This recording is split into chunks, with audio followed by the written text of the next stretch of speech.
What's up mga kaigang? Kung yung speaker setup mo ngayon, walang kabuhay-buhay, boring, flat, at ang malala pa niyan, tuniglata pa. Kasi sino ba naman mag-enjoy sa movies o music pag ganyan yung setup mo, di ba?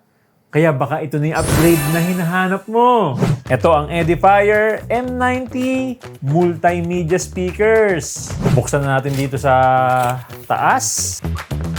Yan yung power cable, audio jack, Type-C cable.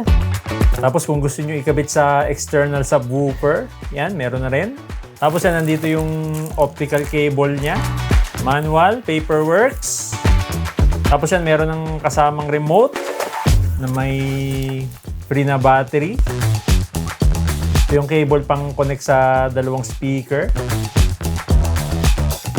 Ang compact nito, tamang-tama lang yung size niya.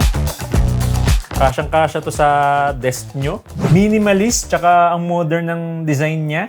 Napaka-compact din, kaya bagay na bagay ito sa desk nyo. Hindi takaw sa space. Tamang-tama lang yung size niya. Ito na mismo yung Edifier M90 Multimedia Speaker. Ang ganda ng build quality nyo. Napaka-premium. Tsaka yung body pala nito naka-MDF na or medium density fiber board. Yung MDF or medium density fiber board, ito yung material na ginagamit sa mga acoustics para ma-minimize yung unwanted vibrations tsaka sound distortions. Tapos yan, meron tong 4-inch na aluminum mid-bass tsaka 1-inch na silk dome tweeters. Bali, naka-bi-amp system to. Hiwalay yung amplifier ng mid-bass tsaka tweeters. So meron tong dalawang 15 watts sa tweeter, dalawang 35 watts sa mid-bass na may total output na 100 watts. Dito sa likod ng main speaker niya, makikita natin yung volume knob. Yan. Tapos naka Bluetooth 6.0 na to. Hi-res audio, LDAC na yung codec via Bluetooth. Yung nagustuhan ko dito, ang dami niyang ports, dagdag flexibility. So yun nga, no, merong optical, Type-C port kung gusto niyo i-connect sa PC, computer, or pwede din sa phone. Tapos auxiliary, tapos yan yung sub-out. So kung gusto nyo i-connect sa external subwoofer, pwede dito via sub-out. Tapos ito, bibihira lang sa mga ganitong speaker. Yan, yung HDMI eARC. Usually, nakikita lang natin to sa mga surround sound system na worth 25,000 pataas. Maganda kasi i-connect tong HDMI eARC sa mga smart TV kasi uncompressed or lossless yung audio nyo. Tapos yan, yung sa power supply niya, tsaka itong speaker out, pang-connect dun sa pangalawang speaker. Yan, dito. Check na rin natin yung remote niya. Yan, meron ng kasamang free battery. So, para sa mga smart TV lang, alam ko familiar na kayo dito. Yung naiba lang is ito, yan, yung mga source niya. USB, Bluetooth, yung auxiliary, nandito.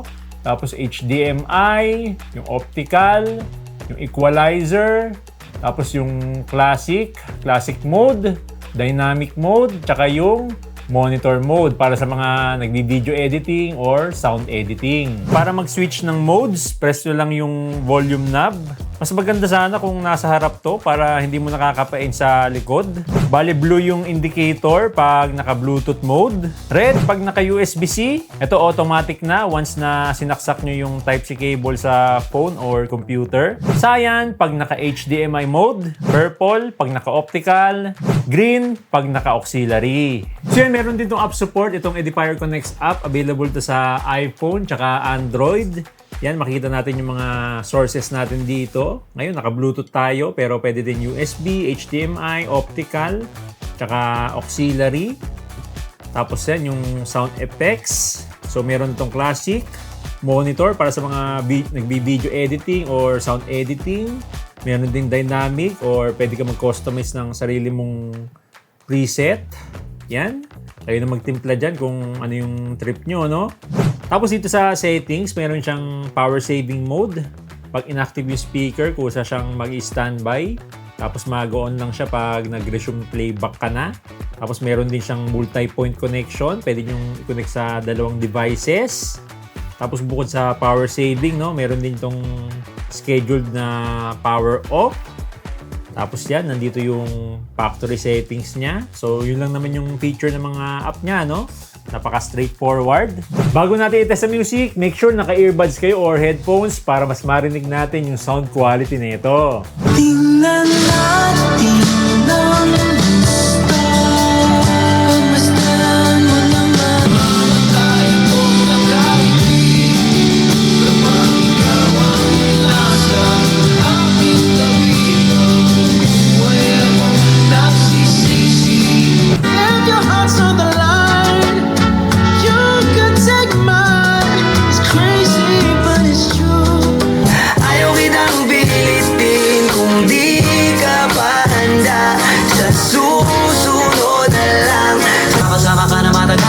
sagabal, sino ba namang hindi? Makakadama na maganahan sa lahat ng bagay, talaga namang lintek. You know that I see it, I know you're a star. May nag-comment sa atin dati pag magte-test daw tayo ng speaker, try natin sa mga heavy metal. Yan, shout out sa'yo, Lods.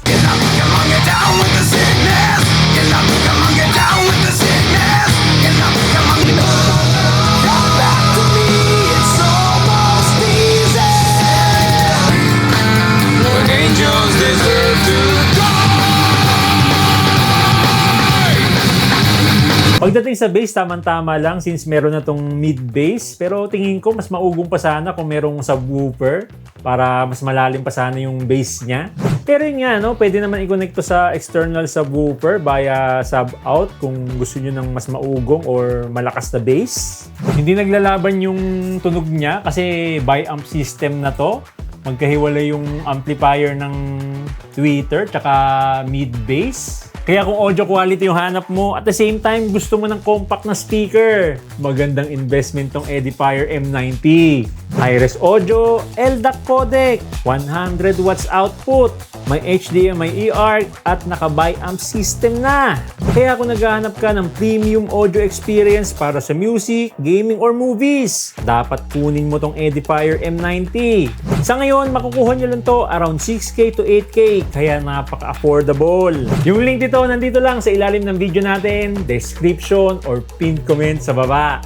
Kaya kayo mga kaigang, anong masasabi nyo dito sa Edifier M90? Comment down below!